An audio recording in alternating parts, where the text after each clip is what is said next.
Here's your WNEM TV5 News Update.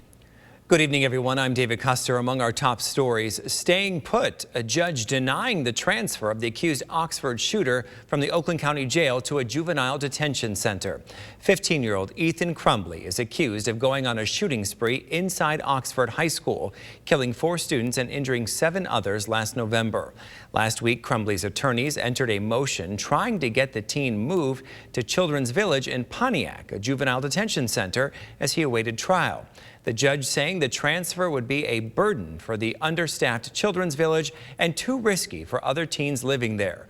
Crumbly is charged with murder and terrorism. His lawyers plan to pursue an insanity defense. A police chase that zigzagged all over Saginaw has landed 2 in custody. Saginaw police tell TV5 the pursuit began at South 15th and Hadley Streets.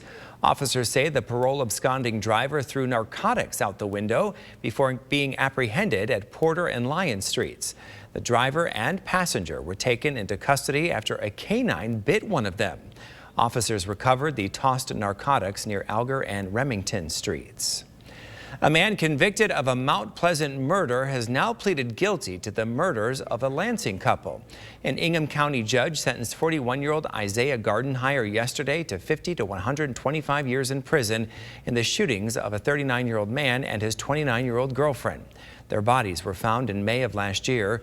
Gardenhire was also sentenced last November to 75 to 120 years in prison after pleading guilty in the June stabbing of 13-year-old Audrey Dembowski in Mount Pleasant. And now here's Chris with your forecast. David, looks like a really quiet night ahead of us, so a live look at Mount Pleasant as we kick off the evening drives and some of the back ends of the evening commute. It looks like we've got dry weather lasting through at least the overnight, and temperatures won't be too bad either. Looks like we've got lots of 20s tonight, and thankfully as we start to fall temperature-wise, our winds will start to die down too.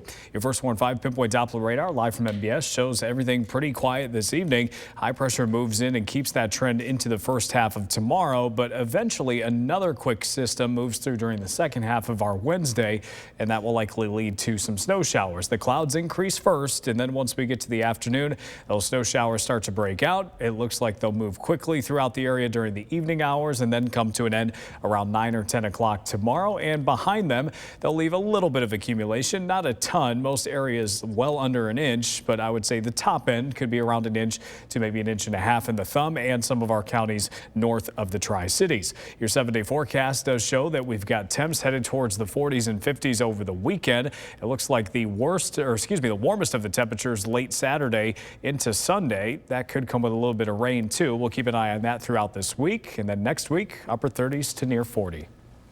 Remember to tune into WNEM TV5 on air and online 24/7 for the latest news, weather, and information.